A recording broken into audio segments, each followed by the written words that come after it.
At the start of this course, we mentioned that registers have specific uses. Now, we've not really encountered too many of them other than as to say using v0 to perform system calls and using a0 to print values from. We've used very basic registers, and otherwise it's been a bit of a free-for-all. However, now that we're going to be using subroutines, we need to be aware of the conventions, and that's what we'll look at in this lecture. So, the caller has the responsibility to save registers that are not preserved across a call. So a subroutine may use T0 to T9, A0 to A3, V0 and V1 freely.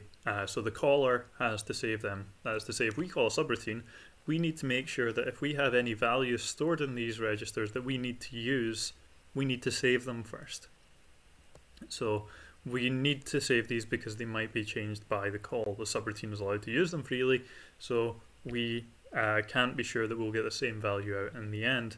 We might get the same value back, but we might not. So good practice is to save them before we use the subroutine. On the other hand, the subroutine, or the callee, has to save registers that are preserved across a call. So S0 to S7, we mentioned they were saved temporaries a long time ago, so you might not remember that, but they are the saved temporary registers, S0 to S7, and so the subroutine has to save them if it's going to use them. Yeah, same with return address, stack pointer, frame pointer, and global pointer, but we're not going to look at all of them, and we'll get onto some of them when we need to. So if we call a subroutine, these registers will not be changed by the call if the subroutine behaves appropriately. So let's have a look at an example. So before we tackle it, let's break it down. So f of a is going to need to use the value a, which is stored in a0, because that's where we put function arguments for subroutines, and it's going to give out a value in v0. Now, a0 is not saved across the call, so the a that we use for f will have to be saved because it's going to be used by f of a plus 1, and one of these will have to happen first. So if we do f of a first, we'll need to save a, and we'll need to move the value that it puts in v0 into another register, because f of a plus 1 will also put something into v0. So let's have a look at how we do this in practice. So we have to call the subroutine, that has to happen, so let's do f first. We jump in line to f, and that'll take a value from a and store the result in v0. So those are two registers we need to worry about. So first things first, let's save a0. So we move a0 into a saved temporary register, so it gets moved into s0, and that means that we have a saved value of a in a register that is not going to be touched by the subroutine. Well, it might be touched by the subroutine, but the subroutine will have the responsibility of restoring the value if it changes it.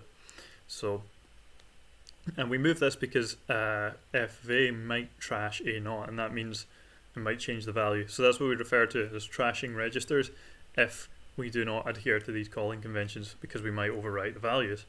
So, now after we've done this, we'll need to increment, add to a0, to a1, to get f of a plus 1, and then we'll need to jump in line to f. So this has to happen afterwards, but if we do this, then we'll need to move the values from v0. So after f has run, it will store a value in v0. Now we need to move that v0 into another register, we're using s1 here, in order to save the result of that calculation, because the call to f of a plus 1 might trash the register v0, or in fact it will in this case because it will overwrite the value. And then at the end, we have to add, storing in v0, the value of s1 and v0, and that's the same as saying f of a plus f of a plus 1. So you can see here there's a lot of moving and there's a lot more overhead with what we need to think about than when we do stuff in Java, because Java just abstracts this all away for us. But here we're really just moving things into safe locations because we need to call them later on. So that's why a0 is saved in a preserved register, and that's why the result of in v0 has to be saved before we call f the second time. Okay, so let's have another example. So here we have g of a minus ha of t. So we have a is in a0, t is in t0, and we want to put u into t1. So there should be a couple of red flags here for you, which is that a0 is not going to be preserved across the call, neither is t0, neither is t1. So if we're going to put anything in those temporary registers, we'll need to save it by moving it to a saved register. So in line 3 and 7, we have jump in line to g, so that's our first function call, so that's applying g to a. and then we have jumping length of h, which is going to call h of a and a1. So we're going to have to move a to start with because we need to save that between the two calls. So what we'll do is we'll move a0 into a saved temporary register, and that's the s's.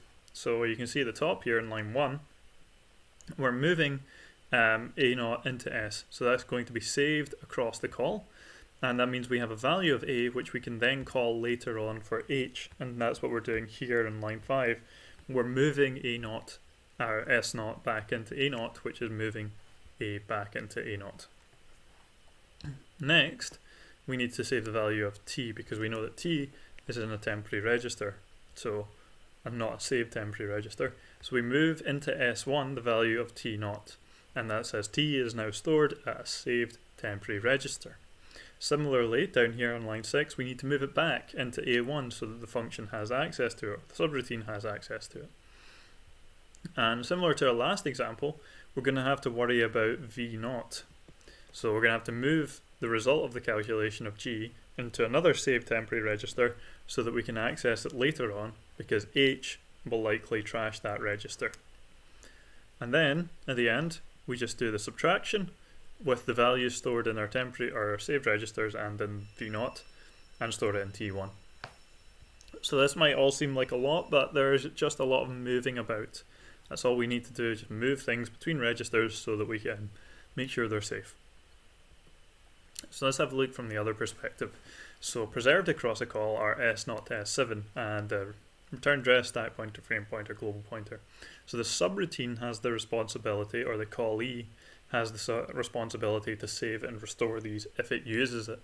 So if we look, we have the function f which does n squared minus n squared, and we have some implementation of it. Now this should all look quite worrying because we're doing a lot of multiplication using S0 and S1, and these are saved registers, so we're going to have to worry about that and do something to save their values before this executes. So what will we do? Well, we'll move into T0 the values from S0 and S1, so we're moving them into their equivalent T registers.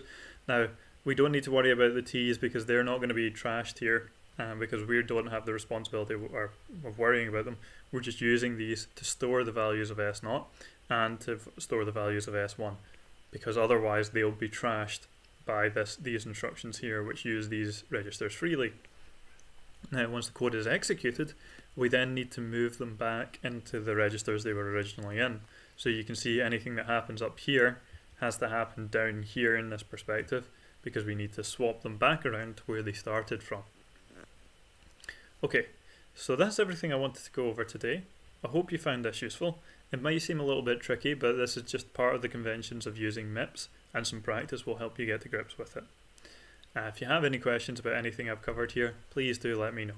Thanks.